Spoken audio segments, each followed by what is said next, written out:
March 17, 1943, Berlin. The day that would come to define the tragic miscalculations of Nazi leadership. It was a cold, clear morning, yet the weight of this particular day hung heavily over the capital. The folder slammed onto Admiral Wilhelm Canaris's mahogany desk with such force that it sent ripples across the smooth surface, splashing his coffee from the porcelain cup and staining intelligence reports. These reports were more than mere documents. They were the difference between life and death for many, should they ever fall into the wrong hands, specifically the Gestapo. But the information inside the folder was like a hand reaching into the very core of Nazi myth and unearthing the uncomfortable truths that their propaganda had so meticulously buried. It was impossible, Canaris thought. The Americans, feeding us lies through agents we had turned? His mind struggled to process what lay before him. As the head of the Abwehr, Germany's military intelligence, he was no stranger to secrets, lies, and deception. But this was different. According to the intercepted communications, the United States was producing bombers at a rate that defied all logic. One B-24 Liberator bomber every hour. Impossible. His eyes flicked to the window of his office in the Abwehr headquarters, his gaze wandering over the Landwehr Canal, a silent reminder of Germany's violent past. There, in the waters, lay the memory of Rosa Luxemburg, whose body had been discarded 24 years prior, a symbol of the very revolution the Nazis sought to crush. But none of that history mattered now, not in the face of the report in front of him. This new intelligence presented a grave challenge, not just to the core tenets of Nazi propaganda, but to the very foundation of the belief system that had driven the Nazis to war. The very ideology that had defined the regime's stance toward America, the belief that the United States was a land of chaos, corruption, and racial decay, was being exposed for the fraud it was. The Nazi leadership, blinded by their ideology, had misjudged their enemy. They had been led to believe that America was weak, that the very things they deemed markers of racial and moral inferiority, ethnic diversity, democracy, and women's rights, would somehow leave the nation crippled, unable to sustain a war effort. In the halls of power, the Americans were often dismissed as incapable of competing with the might of the Third Reich. Hitler had repeatedly mocked American industry, declaring that their democracy made them weak and their population, a mongrel race, inefficient. Nazi racial theories placed them on the highest rung of a ladder they believed nature had designed, one where the Aryan race was supreme, and others, by their very nature, inferior. This worldview was the bedrock of their propaganda machine. Yet now, in the intelligence reports, it was becoming evident that America's industrial capabilities were not only real but staggering, far beyond anything Germany could hope to match. The reports came from various channels: agents, businessmen, diplomats. Sources from across the globe confirmed the same harrowing truth. In America, particularly in Detroit, the industrial war machine was in full swing, rolling out bombers and other military hardware with an efficiency that defied European comprehension. What neither Canaris nor his team fully understood at that moment was the extent to which the Nazi propaganda machine had constructed a false image of America. The image they had sold to the German people, and indeed to their own soldiers, was one of moral and racial chaos. The United States was portrayed as a society teetering on the edge of collapse, where racial divisions tore at the fabric of the nation, where poverty was rampant, and where the government's inability to control its people made it incapable of maintaining any sort of order. This view was not just an afterthought. It was a key part of the narrative the Nazis had propagated to justify their own ideology. They needed their soldiers to believe that America was an enemy they could easily overcome, a nation too fractured and disorganized to mount any real challenge. In the minds of the average German soldier, America had become a grotesque caricature of itself. They had been told that the U.S. was a place where the poor were forced into forced labor, where women and minorities were subjugated to roles they could never rise above, and where the social order was so broken that the very idea of democracy had become a farce. For the Nazis, this view was essential for their own narrative, as it justified their sense of racial superiority. To them, the American way of life, with its emphasis on racial integration and gender equality, was unnatural and inferior. But the truth, as revealed in these intelligence reports, was something else entirely. As Canaris read through the documents, the images that had been ingrained in the minds of German soldiers were quickly being shattered. The Ford Motor Company's Willow Run plant, for example, was producing more heavy bombers than all of Germany's aircraft factories combined. What's more, it was doing so with workers from all walks of life. African Americans, women, and even the disabled, people whom Nazi ideology had branded as inferior. The workforce at Willow Run included thousands of African American workers, women who had never worked in factories before, and people with disabilities who were trained and integrated into the production line with astonishing speed. The very image of a divided, morally bankrupt America was unraveling. The United States was not only strong, it was capable of mass production on a scale that was incomprehensible to the Nazis. At the Willow Run plant, workers, regardless of race or gender, were performing complex tasks with remarkable efficiency. The idea that democracy, diversity, and equality somehow made a society weaker was being obliterated by the facts on the ground. What Nazi propaganda had painted as a land of moral decay and weakness was, in reality, a nation united in purpose, harnessing the full potential of its diverse population to outproduce its enemies and win the war. As the months passed, the reports continued to flood in. The Willow Run plant alone was churning out 650 bombers every month, and the scale of production was only increasing. German intelligence officers, even those who had spent years in America before the war, were unable to reconcile this reality with their preconceived notions. They couldn't fathom how such a thing was possible. The machinery, the workers, the supply chains, everything about the American war effort seemed to defy logic. Admiral Canaris himself, deeply aware of the consequences this information could have, struggled with what to do next. The German leadership had created an image of America as a weak, fractured nation, but the reality was something far more terrifying. The U.S. was industrially and militarily unstoppable. For the Nazis, this revelation was a fatal blow.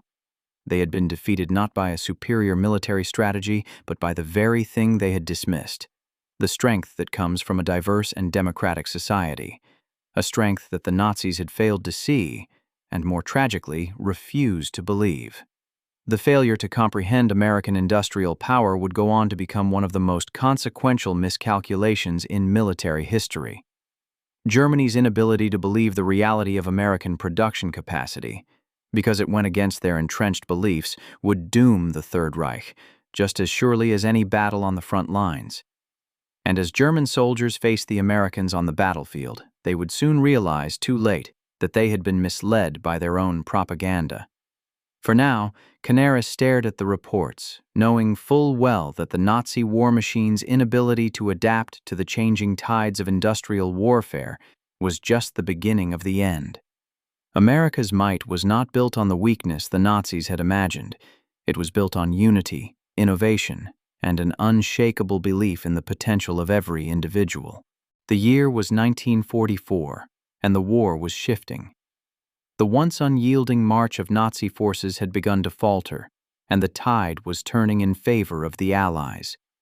The German soldiers who had once marched confidently across Europe now found themselves prisoners of war, their fate sealed by the superior might of the American forces. As they were transported across the Atlantic and set foot on American soil, they would encounter a reality that seemed to mock everything they had been taught to believe. Their first glimpse of America was not the battle-scarred land of poverty and collapse they had been led to expect, but a nation that radiated vitality and wealth. Everything that the Nazi propaganda machine had said was unattainable, or worse, a result of racial impurity and moral decay.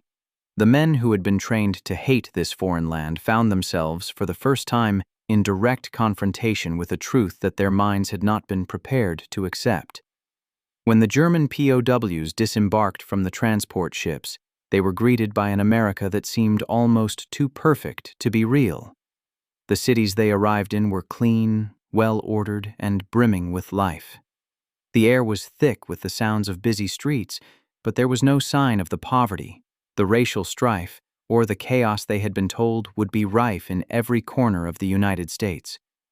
Instead, the streets were lined with neat rows of houses, each one seemingly larger than the last. The men who had once believed they were marching into a country on the brink of collapse now saw families living in comfort, their children playing freely in yards adorned with gardens that bloomed with flowers they had never seen before. But it wasn't just the physical environment that left them stunned. It was the people themselves, the civilians they encountered, those they had been taught to view as weak, lazy, and decadent, seemed anything but. Here were people who appeared well-fed, healthy, and content. Men and women of all backgrounds, many of whom bore little resemblance to the image of the inferior races they had been conditioned to see as subhuman, went about their daily lives with ease. The workers, they were told, were men and women of every race, including many Black Americans, living proof, in the eyes of the Nazis, of a nation's decline. But now, in the cold light of reality, they saw something different. An entire nation built on the strength of its diversity, all working together in ways that defied the very essence of the Nazi racial ideology.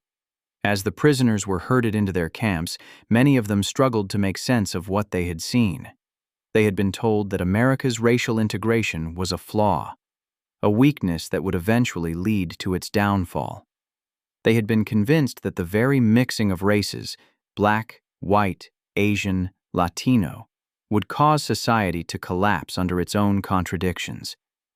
Yet here they were, confronted with a society in which racial and ethnic diversity seemed to fuel the national engine, not tear it apart. German prisoners, many of whom had spent years in a country steeped in Aryan superiority, were now forced to witness the staggering power of unity amidst difference. And it wasn't just the diverse makeup of the American workforce that left them speechless. It was the sheer scale of the prosperity they witnessed. The prisoners, who had been raised on stories of the German fatherland as the epitome of strength and order, now faced an economic reality that was beyond their comprehension. They had been led to believe that America was a fractured society, held together only by the fragile illusion of democracy. But the reality before them was one of abundance, efficiency, and order. The very image of America that had been painted for them, of chaos, corruption, and ineptitude, was dissolving like smoke in the air. They had been told that the United States could barely manage its own affairs, much less sustain a war effort. Yet, in the face of this undeniable evidence to the contrary, they could only stand in awe. The very streets they walked on seemed to breathe prosperity, and it was inescapable. In the early days of their captivity, the POWs were kept in isolated camps, their freedoms stripped away, but the sights and sounds of America kept invading their consciousness. The men had been trained to see Americans as decadent, weak, and immoral, but the reality of their surroundings, clean, prosperous, and abuzz with activity, was beginning to cut through the layers of Nazi propaganda like a blade through paper. Many prisoners tried to cling to the narratives they had been taught, but their eyes saw something that didn't fit with those teachings.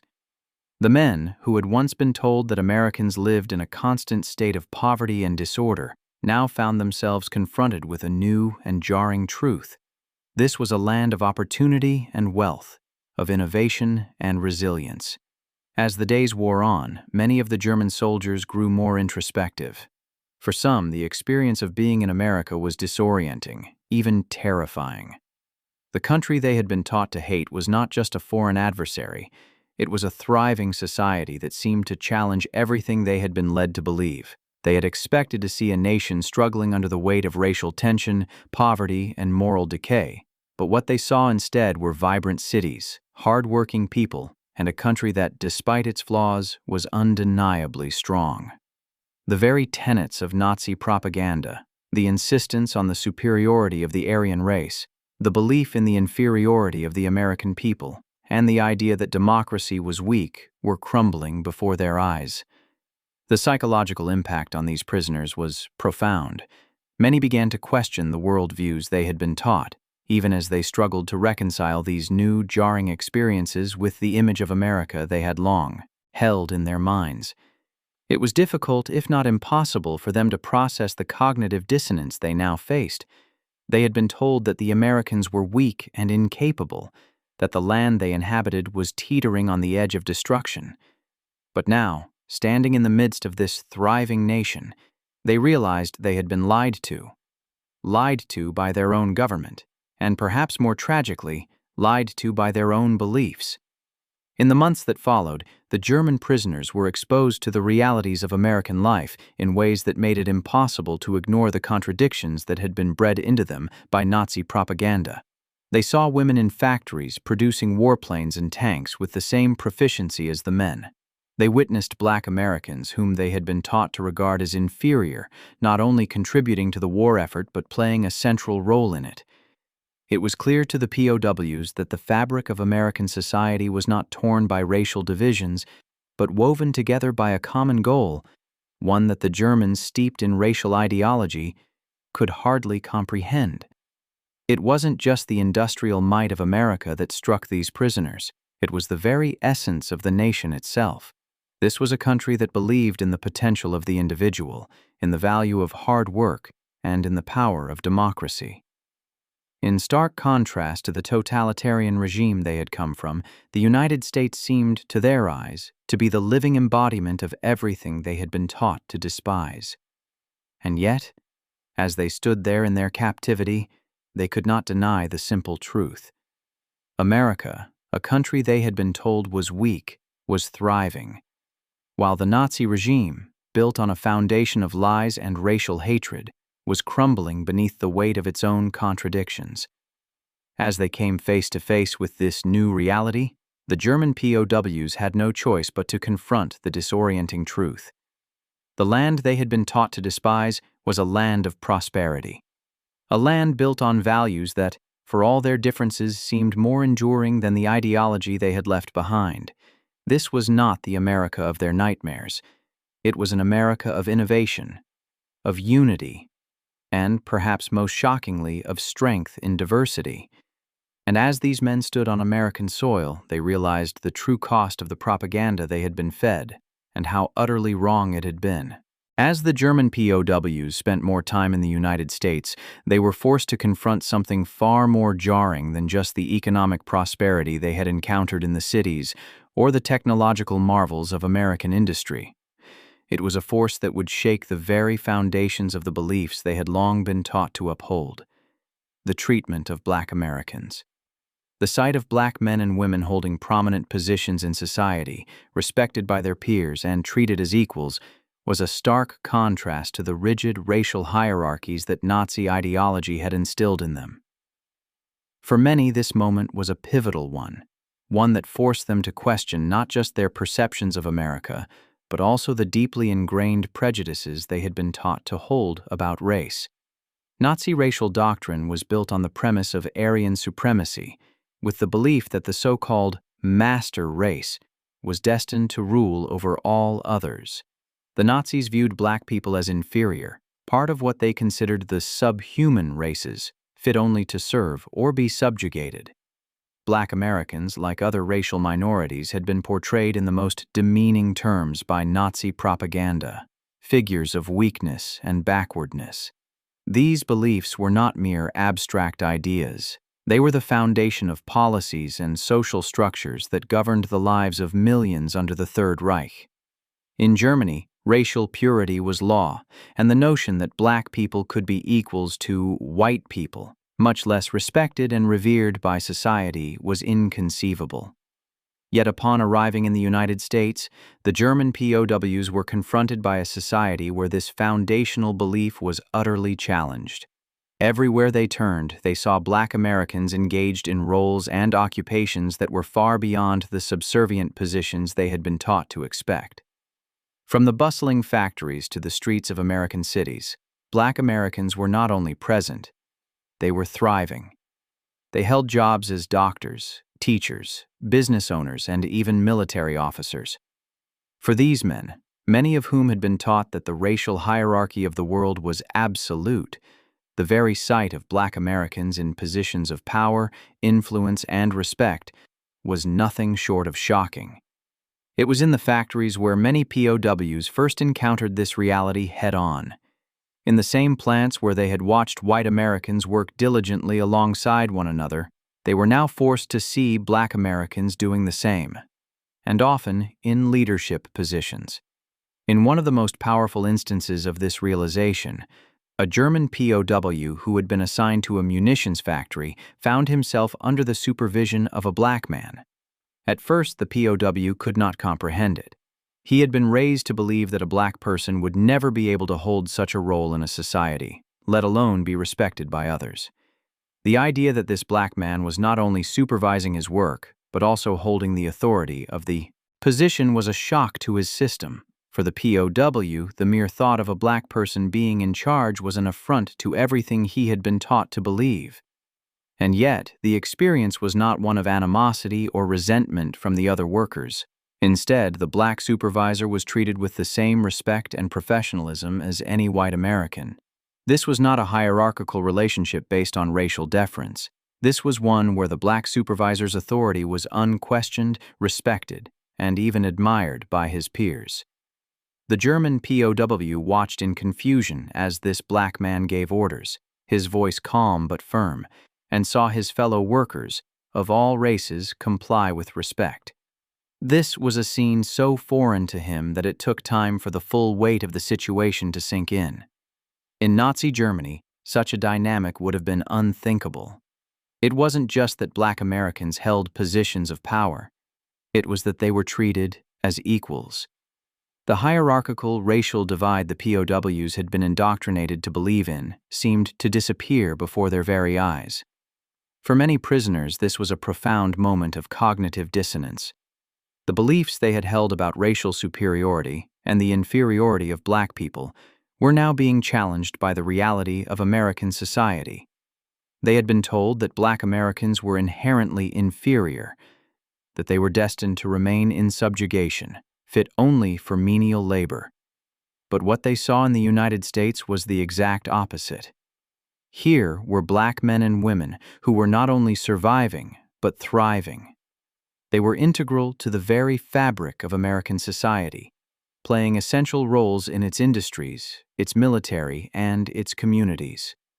The POWs had been raised to see Black Americans as other, as subhuman, but now they saw individuals who were, by any measure, contributing to a nation that was winning the war, producing more aircraft, more bombs, more weapons than any other country in history.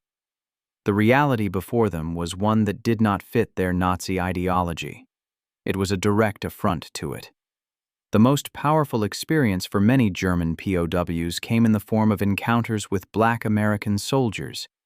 In a nation that had long held the belief in racial inequality, the sight of Black men donning military uniforms, fighting alongside white soldiers, was an undeniable challenge to the Nazi view of racial hierarchy. The American military, while certainly not free from racial tension, had begun to recognize the vital role that Black soldiers played in the war effort. And in those interactions between German prisoners and American soldiers, they began to understand that the racial divisions they had been taught to view as natural and unassailable were in fact arbitrary constructs, products of prejudice, not of any inherent biological truth. In particular, the American Army's use of Black soldiers in critical roles, both on the front lines and behind them, had a deep effect on the German POWs. They were used to thinking of Black people as mere servants, objects of ridicule or contempt. But now they saw Black men in the same uniforms as their white counterparts, fighting for the same cause, marching alongside them, and, perhaps most jarring of all, treated with the same level of respect. The idea that Black Americans could be soldiers, commanding officers, and essential parts of the American war effort shattered their preconceptions. The contrast between the American treatment of Black citizens and the rigid, discriminatory practices of Nazi Germany was stark. The POWs had been taught to believe that racial harmony was impossible, that a society built on racial diversity was destined to fail. But here, in the reality of American society, it was clear that diversity was not a weakness, it was a strength. As time went on, these encounters left a deep impression on many of the German prisoners. Some of them, after years of indoctrination into Nazi racial theory, began to experience a quiet crisis of conscience. How could they reconcile what they had been taught to believe with the reality that was unfolding before them? The more they interacted with Black Americans, seeing them as doctors, soldiers, teachers, and workers, the more they were forced to confront the uncomfortable truth. Everything they had been taught about race was wrong. The implications of this were profound. Many POWs, upon seeing Black Americans respected as equals, began to question the very foundation of Nazi racial ideology. The idea that one race could be superior to another was not only indefensible, it was untrue. In the face of the evidence before them, the idea of racial hierarchy became less and less tenable. And though they would never be able to voice these realizations in their captivity, some POWs began to privately reject the ideology they had once sworn allegiance to. By the time they were sent back to Germany, or for some, when the war ended, they had witnessed a society where racial integration, for all its flaws, was far stronger than anything they had been taught to expect.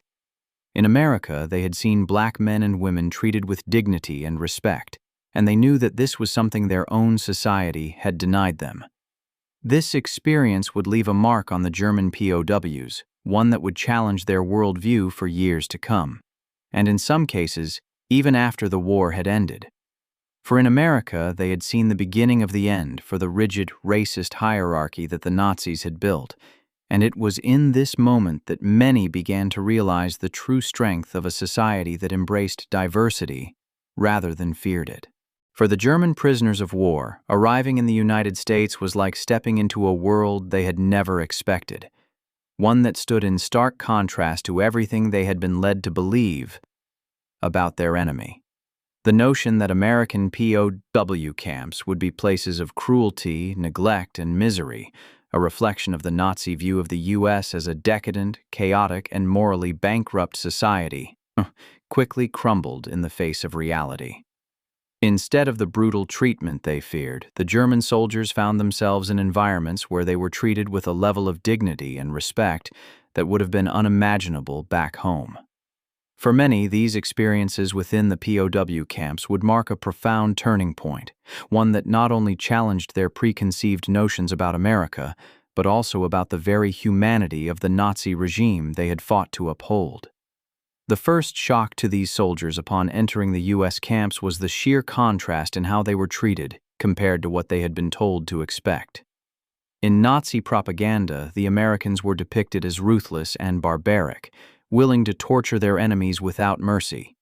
Yet the reality was far different. The American authorities ran their POW camps in accordance with the Geneva Convention, which, while not without its flaws, still guaranteed the humane treatment of prisoners. The German soldiers, who had been accustomed to the brutal discipline and dehumanizing conditions of Nazi rule, found themselves in an environment where they were well fed, provided with medical care, and, most astonishingly, given opportunities to engage in activities that were unthinkable in a Nazi prison camp. Ample food was the first pleasant surprise.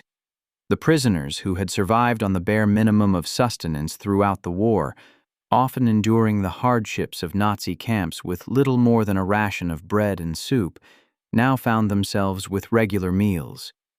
They were fed nourishing food, meat, vegetables, bread, and even desserts, much of which they had not tasted in years. For many, the sight of a full plate of food, something they had been deprived of for so long, was both humbling and surreal.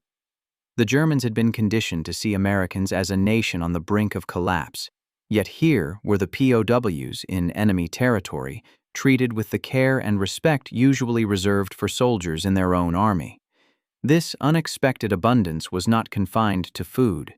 The conditions in the POW camps were orderly, with clean barracks and proper sanitation. The American authorities, far from the cruel overlords depicted in Nazi propaganda, maintained a level of cleanliness and order that amazed the prisoners. They had expected squalor, overcrowded conditions, and neglect. Instead, they found themselves in well-kept facilities where their basic needs were met with regularity and respect. For many of the prisoners, this clean, structured environment served as a reminder of how far the U.S. had come from the disordered, impoverished society they had been taught to expect. Beyond physical sustenance, the camps offered the prisoners something even more shocking: opportunities for recreation and education. This was perhaps the most jarring aspect of life in US POW camps for many of the German soldiers. The idea that American authorities would give captured enemy soldiers access to books, music, and recreation was beyond their comprehension. But it was precisely in these unexpected avenues that the POWs began to experience something that would shake them to their core. The realization that the very society they had been fighting against was not only capable of providing for its people, but also capable of offering its enemies the chance to grow, learn, and reflect. The camps had well-stocked libraries, and many of the German soldiers took advantage of this, devouring books on a wide range of topics, from history and literature to science and philosophy. They were even allowed to exchange correspondence with family members, which was unheard of in the brutally controlled environment of the Nazi regime. The prisoners, many of whom had come from an education system that taught them to be loyal to the state and to view other nations as inferior, now found themselves reading books by American authors, learning about the principles of democracy, and even discussing ideas that challenged their previous beliefs. Some began to question their loyalty to a regime that had led them into a war of destruction, while others were forced to reconcile the ideological indoctrination they had suffered under with the realities they were encountering. The camps also provided the POWs with recreational activities. While their lives as prisoners were far from easy, the opportunities for relaxation and interaction with American soldiers were plentiful. There were sports, music, and even theater performances where the prisoners were encouraged to take part. These activities, so alien to the Nazi worldview that prioritized war above all else, gave the German soldiers a taste of what life could be like outside the confines of their military duties. Many POWs found themselves joining in games of soccer, tennis, or baseball with their American captors, forging brief but meaningful connections across the battlefield. These shared experiences, laughing together, playing games, exchanging stories, served as a reminder that despite the war, humanity could still connect on a basic level, even between former enemies. What was perhaps most unexpected was the manner in which the American soldiers treated the German POWs. The soldiers did not display the animosity or hatred that Nazi propaganda had claimed was the natural disposition of Americans toward their enemies. Instead, they treated the prisoners with civility and even kindness. While there was certainly no romanticized view of the enemy, American soldiers were deeply aware of the brutality that had been inflicted by the Nazis. There was a fundamental respect for the POWs as individuals. The sense of dehumanization that was so central to Nazi ideology was absent in the U.S. camps. To the Americans, the prisoners were not just enemy combatants. They were human beings who had been caught in the same war, trapped by the same forces of history. The POWs found themselves facing a reality that shattered their understanding of the world. They had come to America expecting a brutal and uncaring enemy. Instead, they were faced with a society that not only treated them with decency, but also gave them the tools to reflect on their own lives and the war they had been part of. For many of these men, the experiences they had in the U.S. camps were transformative. They began to question the ideologies they had been raised with, and to recognize the moral and intellectual bankruptcy of the Nazi regime they had served. In some cases, these realizations led to deep remorse and a desire to reject the brutality of the system they had once supported. As they spent more time in these camps, the German POWs came to understand something profoundly important about their captors. It was not just that America had been their enemy. It was that America, despite the pain and suffering of war, still held to ideals of human dignity and fairness. The Nazis had built a worldview based on lies and violence, one that promised a future of domination for a superior race. Yet the US POW camps showed that the real strength of a nation was not in its military might or its ability to crush its enemies, but in its capacity for compassion, fairness, and respect for human life, even for those who had been sent to destroy it. By the time the war came to an end, many of these prisoners had experienced a profound transformation. Some left the camps with their views on America irrevocably changed, their belief in Nazi ideology shattered. For them, the war had not just been lost on the battlefield. It had been lost in the encounter with the reality of a society built not on division and hate, but on principles of equality, respect, and opportunity. The US POW camps, where they had expected to encounter nothing but cruelty and suffering, had offered them instead a space to reflect, to learn, and to experience the very things their own society had denied them: the basic human rights of respect, opportunity, and the possibility for change. In these camps, they had learned an important lesson: that the true power of a nation was not defined by the strength of its weapons, but by the strength of its values.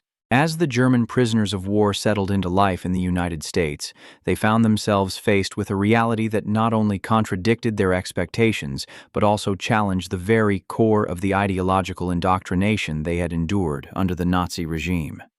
While the conditions in the POW camps were already a sharp contrast to the brutality they had feared, the U.S. government took additional steps to break through the psychological barriers that had been constructed by Nazi propaganda. These steps included carefully designed psychological programs, exposure to democratic ideals, and access to cultural experiences that played a pivotal role in reshaping the prisoners' perceptions of America, its people, and the values they had long been taught to despise. The first tool in the psychological program was the dissemination of literature. Books, newspapers, and pamphlets were made available to the POWs, many of which were carefully selected to expose them to the fundamental ideas that had driven America's rise, ideas such as democracy, freedom of speech, and individual rights. The prisoners, who had been taught to believe in the inherent superiority of the Nazi system, now found themselves reading works that presented a starkly different vision of the world. Among the materials provided were works of American philosophy, the U.S. Constitution, and writings from the Founding Fathers. They read about the checks and balances of American government, the concept of a free press, and the rights afforded to every citizen. For the first time, many German POWs were exposed to the notion that a society could function without the rigid control of a single party or dictatorship. Perhaps the most striking thing for many was the realization that America, despite its imperfections, was a nation built on ideals that promoted human dignity, individual rights, and personal freedom.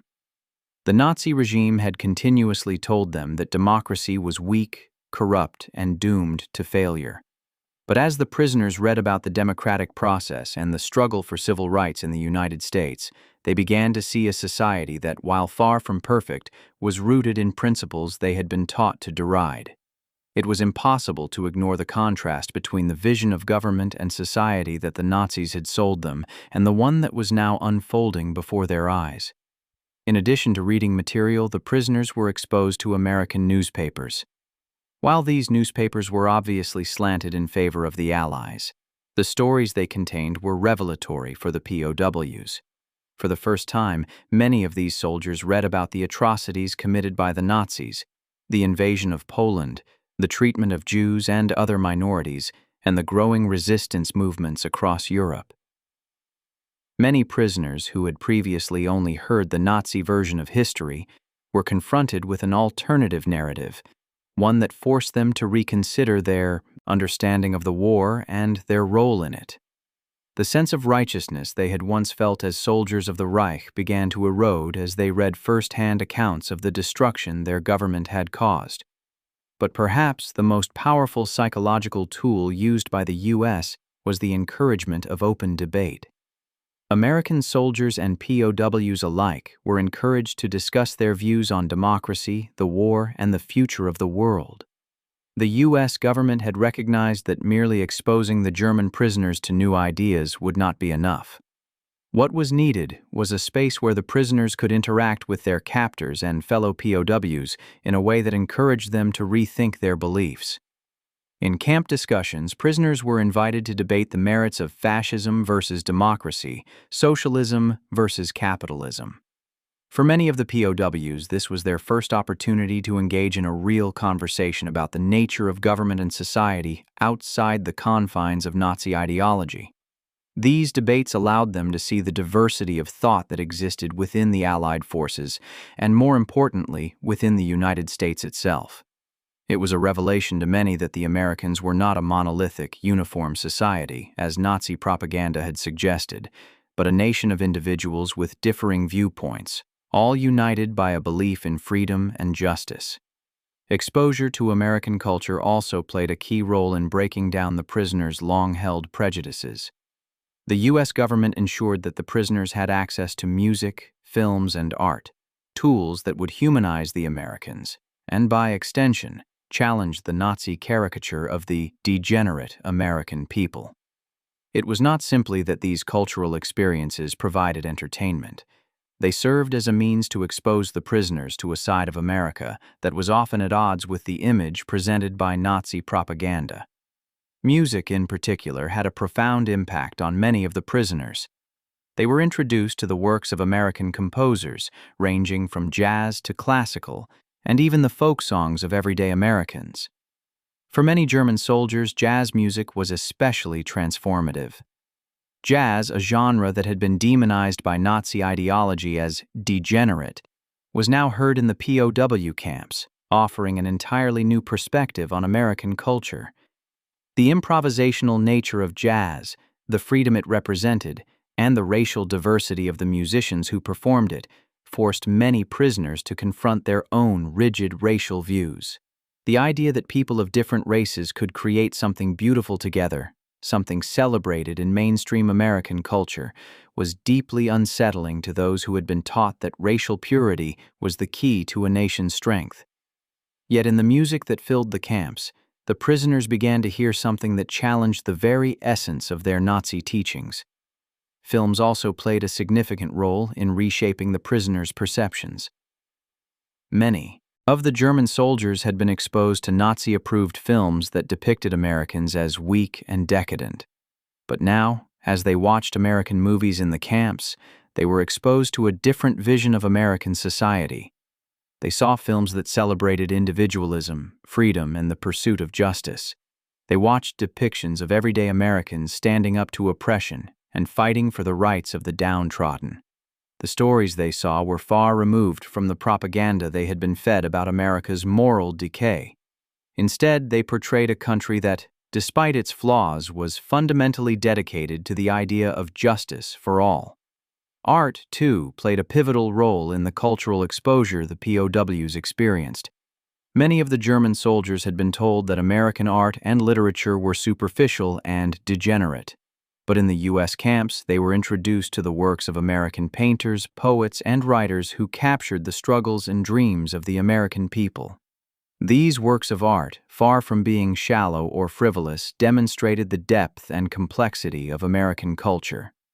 The prisoners, who had been taught to dismiss American intellectual and artistic achievements, found themselves beginning to appreciate the richness of American culture and, by extension, the humanity of the American people. As the POWs continued to engage with these psychological programs and cultural experiences, their views of the United States began to shift dramatically. They had come to America expecting to find a nation built on weakness, chaos, and moral decay.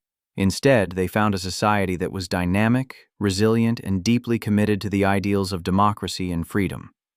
The more they interacted with the culture and the people, the more they began to see the hollowness of the Nazi ideology they had fought to uphold. The very system they had once sworn allegiance to, one that had taught them to hate and fear diversity, freedom, and democracy, was increasingly revealed as a lie. For many prisoners, the psychological programs and cultural exposure offered in the U.S. camps marked a profound turning point. No longer could they cling to the comforting lies of Nazi propaganda. The values they had once fought for now seemed distant, even alien, in comparison to the principles of equality, freedom, and justice they had come to understand in their captivity. The exposure to American ideals and culture through literature, music, debate, and art had begun to unravel the ideological grip of the Nazis. What they had once seen as a society built on weakness and corruption now stood before them as a beacon of hope, resilience, and the power of human dignity. And in this stark contrast, many of the POWs began to see the true face of America, not as the enemy, but as a symbol of the very ideals they had once been taught to despise. As the months passed, the German prisoners of war in the United States found themselves in an increasingly complex and uncomfortable position. The stark contrast between the Nazi ideology they had fought to defend and the reality they were now experiencing in the POW camps began to erode the very foundation of their beliefs. The ideals of freedom, democracy, and human rights, concepts that had been branded as degenerate and weak by the Nazis, were not only introduced to them through books, debates, and cultural exposure, but also through the direct, everyday interactions they had with American soldiers and civilians. It was in these moments that many POWs began to experience a deep internal conflict, a conflict that pitted their indoctrination against the new, more humanizing truths they were encountering. For some of the prisoners, this conflict manifested in ways that they could not ignore. The initial shock and confusion of seeing Black Americans treated with dignity and respect, watching the orderly and humane conditions in the camps, and hearing the stories of American democracy slowly began to transform their minds.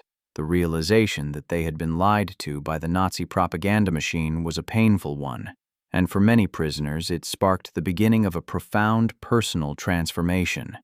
This internal struggle grew more intense as they grappled with the disparity between the deeply entrenched values they had been raised with and the shocking contrast they saw in the United States. Some POWs began to question the very foundations of Nazi ideology. The idea that racial purity was the basis for national strength seemed increasingly absurd in the face of a society that, despite its flaws, had allowed for diversity and human flourishing. The notion of a master race was shattered by the experience of working alongside people of all races, ethnicities, and backgrounds in the POW camps, where individuals were valued for their contributions, not their heritage. Slowly, a shift began to take place in the minds of the prisoners as they began to reject the lies of Nazi racial superiority and embraced the possibility that their enemies' values they had once scorned, were not only more humane, but also more just. It was within this context of personal transformation that small pockets of resistance began to form. At first, these resistance efforts were informal, quiet rebellions born of deep internal dissonance. Some POWs began to talk privately with one another, sharing their growing doubts about the Nazi regime and its principles. These discussions, at first whispered and secretive, eventually became more open as the prisoners grew bolder. In these conversations, they discussed the fundamental ideas of democracy and human rights, debating what it meant to live in a society that valued freedom, equality, and justice. They spoke of the corruption and brutality they had seen under the Nazis, and many began to question how they had been so easily manipulated by propaganda. These conversations, once restricted to small groups of prisoners, started to evolve into organized discussions about the future of Europe and the future of Germany itself. Among these groups were some of the more outspoken POWs, men who had already begun to separate themselves from the rigid Nazi worldview, and who found themselves drawn to the democratic ideals they encountered in the camps. These individuals took it upon themselves to spread these new ideas among their fellow prisoners. They organized informal discussions, secretly passing around copies of democratic literature, and encouraged others to reflect on their own personal beliefs. These POWs were no longer content to passively accept the teachings of the Nazi regime. They began to actively resist the ideological constraints that had been imposed upon them.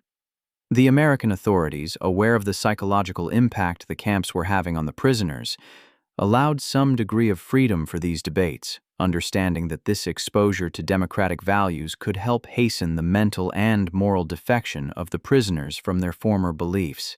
However, not all of the POWs were so quick to let go of their Nazi loyalties.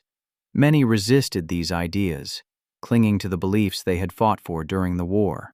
These men were often the most vocal in rejecting the idea of democracy, viewing it as weak and chaotic. Some went as far as to form their own factions within the camps, continuing to promote the Nazi ideology even as the reality of life in the United States continued to challenge their worldview. Despite the resistance from some quarters, the groups of prisoners who had begun to embrace democratic ideals grew steadily. They started to question the very nature of the war they had been fighting. Was it truly a fight for freedom and honor as they had been taught? Or had they in fact been manipulated into a war of conquest and oppression by a regime that promised greatness but delivered only destruction and suffering?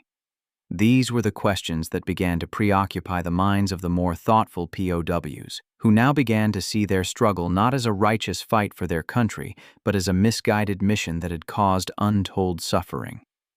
For some of these prisoners, their transformation went beyond internal reflection.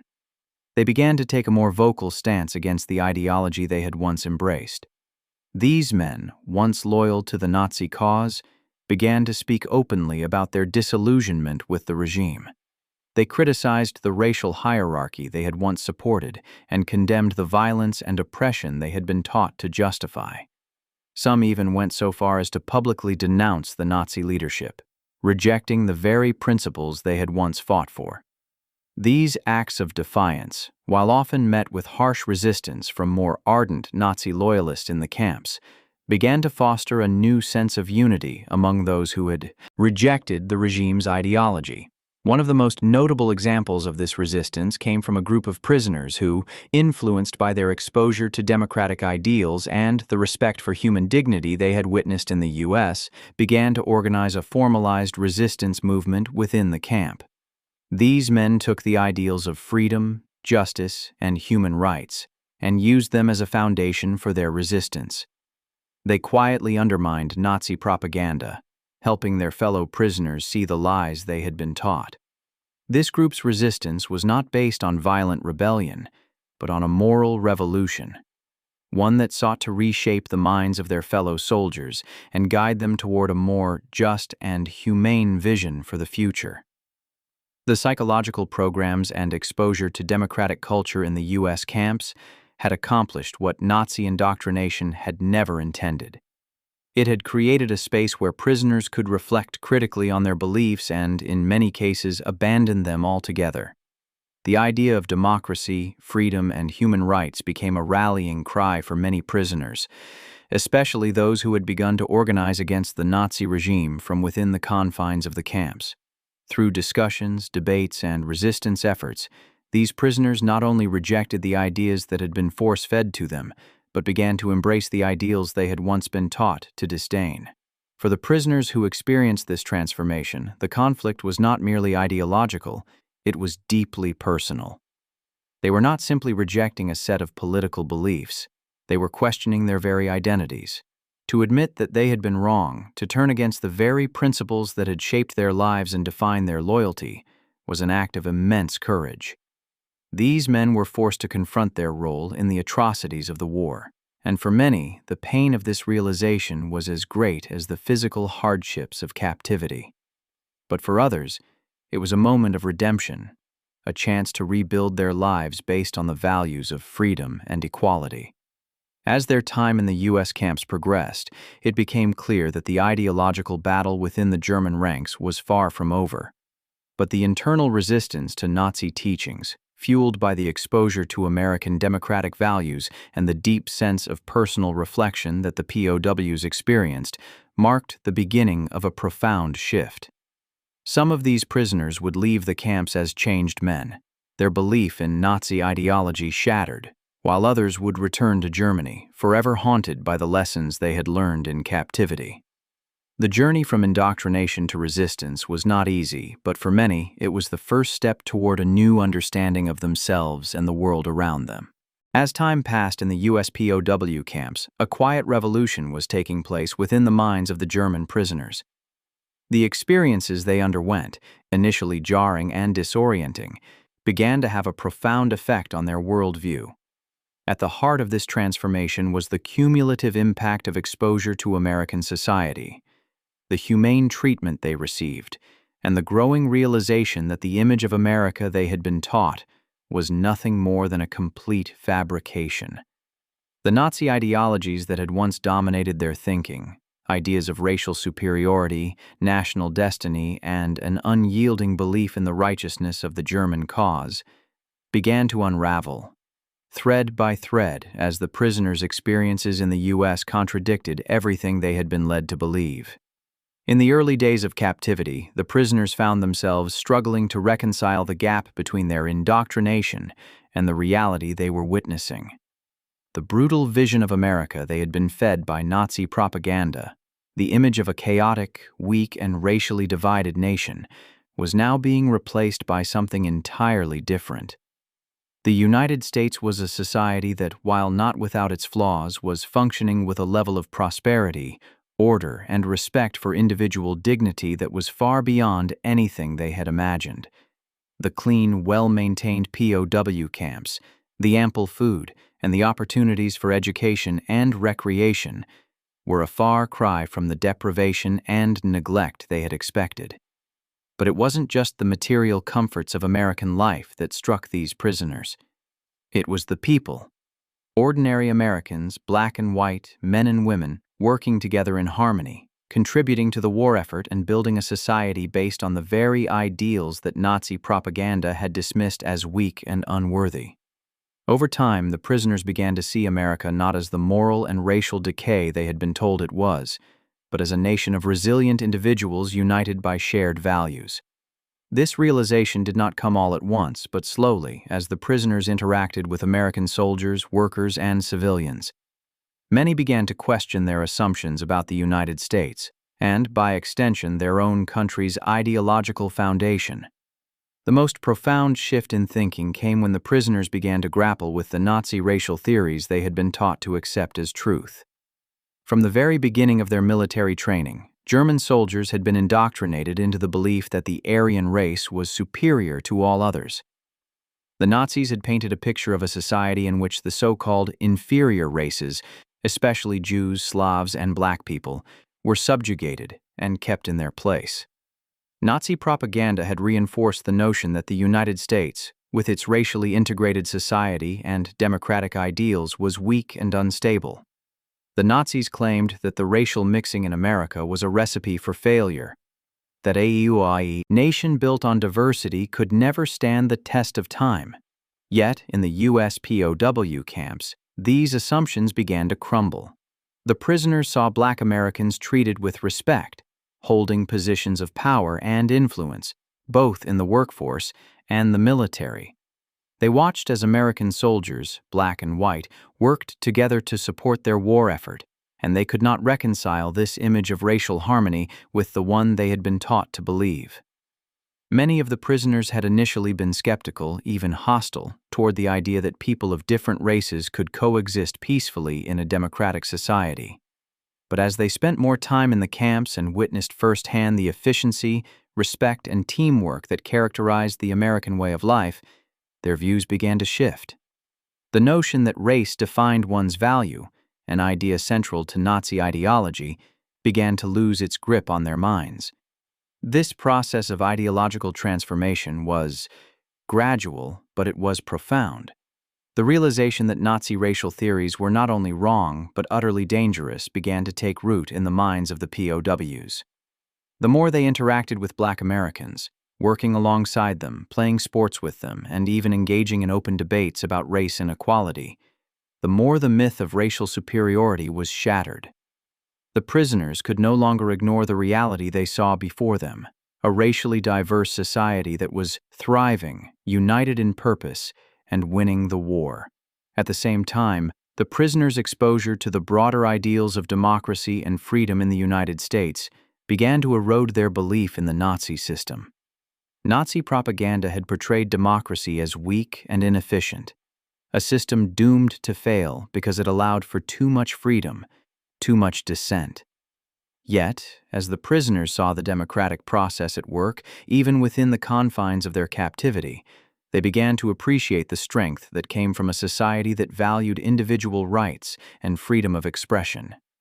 The open debates, The free exchange of ideas and the respect for personal dignity they witnessed in the POW camps stood in stark contrast to the rigid control and censorship that had characterized life under Nazi rule. For many, the turning point came when they were exposed to the stories of American soldiers, civilians, and workers who had fought for democracy and freedom, often at great personal cost. The more they heard about the sacrifices made by ordinary Americans, the more they began to question their own role in the war. Had they truly been fighting for a just cause, as they had been taught to believe, or had they in fact been serving a regime built on lies and oppression? The prisoners began to realize that the war they had fought was not about defending the honor of their country, but about serving a tyrannical system that valued power over people, hatred over love, and war over peace. This growing disillusionment with Nazi ideology eventually led many prisoners to openly reject the principles they had once fought for. These men began to speak out against the very ideas that had shaped their lives. In the relative safety of the POW camps, they found the courage to challenge their former beliefs and openly criticize the regime they had served. For some, this shift was more than just ideological. It was an admission of moral failure. They had been complicit in a regime that had caused immense suffering, not just to their enemies but to their own people. The horrors of the concentration camps, the invasion of innocent countries, and the systemic dehumanization of millions, all of it had been justified by the same racial and nationalistic ideologies they had once embraced. Now, faced with the reality of a world built on freedom, equality, and human dignity, they could no longer ignore the moral bankruptcy of their former beliefs. For others, the path to ideological transformation was more gradual. They were not immediately ready to completely abandon their loyalty to Germany, but the seeds of doubt had been planted. They began to question the very fabric of Nazi ideology, and over time, some of these men would become vocal opponents of their former beliefs. They realized that the ideals they had fought for were not only morally wrong, but also doomed to fail. Nazi ideology, with its emphasis on racial purity, blind obedience, and militarism, had led their nation to ruin.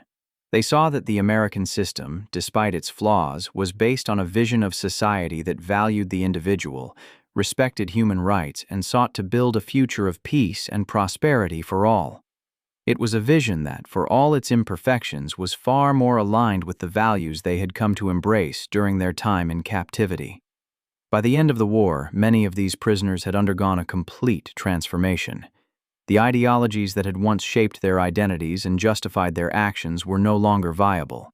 They had witnessed firsthand the strength of a diverse, democratic society, one that not only fought for freedom, but also practiced it. They had seen the power of human dignity, equality, and respect for individual rights, and in doing so, they had come to realize that the image of America they had been taught was a complete fabrication.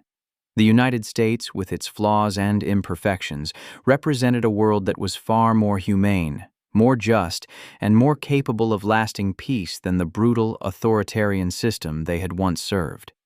For these former POWs, the erosion of Nazi ideology was not just an intellectual shift. It was a moral awakening. They had come to understand that true strength lay not in racial purity or military might, but in the power of freedom, democracy, and human dignity. In rejecting the lies they had been taught, they had taken their first steps toward building a new future, one defined by the values they had encountered in the United States. Future built on the ideals of equality, justice, and mutual respect. As the war drew to a close and the German prisoners of war were eventually released or repatriated, few could have imagined the lasting impact their time in U.S. captivity would have on their lives. The experiences they had in the POW camps, the cultural exposure, the education, and the interactions with American soldiers and civilians fundamentally altered the course of their ideological development. What began as an initial shock and confusion at the disparity between Nazi propaganda and the reality of American society blossomed into a profound transformation for many. In this final reflection, we examine the deep internal conflicts these prisoners faced and the long-term impact these experiences had on their beliefs, revealing the true power of first-hand experience to challenge even the most deeply entrenched ideologies.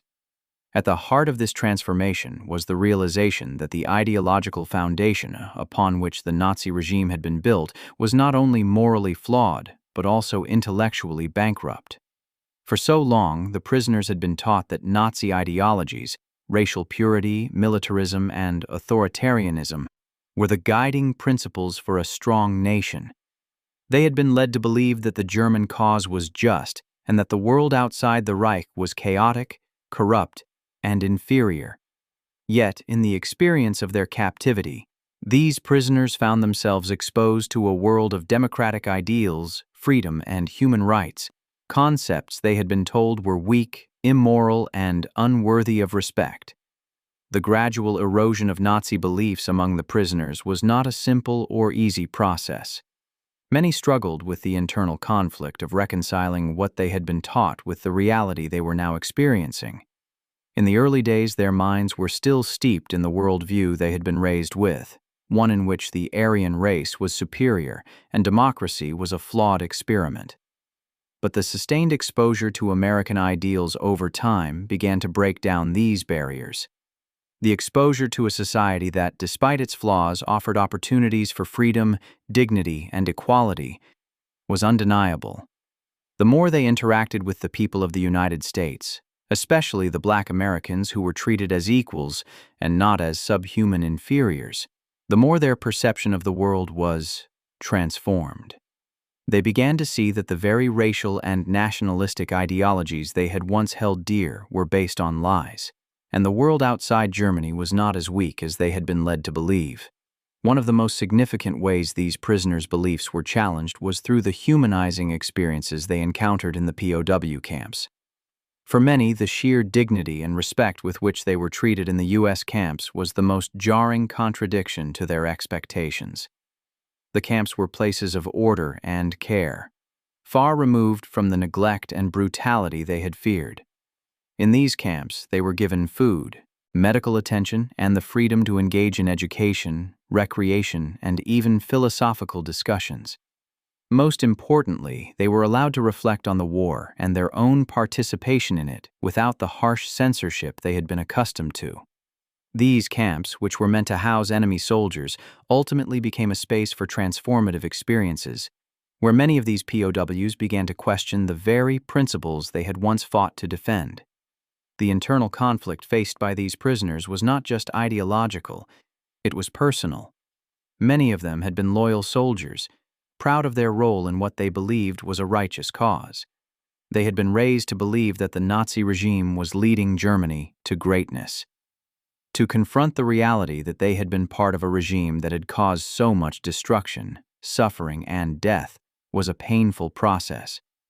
For some, this confrontation led to deep shame and regret. For others, it sparked a desire to become vocal opponents of their former beliefs. The camps became more than just a place of physical captivity. They became a crucible in which the prisoners' minds and hearts were tested, forcing them to reckon with the atrocities they had been complicit in. The shift in the prisoners' thinking was not confined to the intellectual realm. It was also deeply emotional.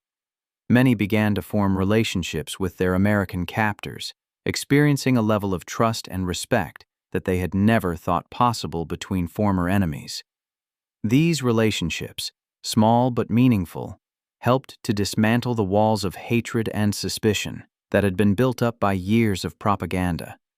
Through these human connections, the prisoners came to see their captors not as evil oppressors, but as human beings with the same fears, hopes, and desires as themselves. This humanization of the enemy, the very thing Nazi propaganda had worked so hard to avoid, was a critical part of the ideological transformation that many prisoners underwent. In the end, it was the realization that the Americans were not so different from them, that they too valued freedom, dignity, and humanity that helped to shatter the Nazi worldview they had once held. The lasting impact of these experiences on the prisoners was profound. Many of them left the camps forever changed, their belief in Nazi ideology shattered. Some returned to Germany with a new sense of purpose, seeking to rebuild their lives based on the values they had learned in captivity. Others, while not fully able to reject all aspects of their former beliefs, returned to their homes with a deep sense of internal conflict, no longer able to accept the simplistic and racist ideologies that had once seemed so self-evident. The internal struggle that these prisoners faced in the U.S. camps was not one that ended when the war did. For many, it was a journey that continued for the rest of their lives, as they worked to reconcile the person they had been with the person they had become. For some prisoners, the transformation was not just personal, it was political. In the aftermath of the war, many former POWs became outspoken critics of the Nazi regime. Some became vocal opponents of far-right ideologies, speaking out about the dangers of nationalism, racism, and totalitarianism. They were living proof of the power of experience and exposure to ideas outside the bounds of authoritarian thought. Their stories became important testimonies about the dangers of ideological indoctrination and the need for critical thinking, tolerance, and respect for human rights. The final message of this documentary is clear. The US POW camps, far from being mere holding pens for enemy soldiers, became an unexpected battleground for Nazi beliefs. In the midst of conflict and captivity, the prisoners were exposed to democratic ideals, the principles of freedom, and the concept of human rights. These experiences became a powerful force in undermining even the most oppressive systems of thought. The idea that democracy and respect for human dignity could challenge and ultimately dismantle a totalitarian regime like the Nazis was proven, not on the battlefield but in the everyday lives of these men, who were forced to confront the very ideologies they had once fought to defend. In the end, the story of the German POWs is one of transformation, a testament to the enduring power of exposure to new ideas, the importance of open debate, and the humanizing force of democracy. The lasting impact of their experiences in the U.S. camps serves as a powerful reminder that no ideology, no matter how entrenched, is immune to the transformative power of truth, freedom, and respect for the inherent dignity of every human being.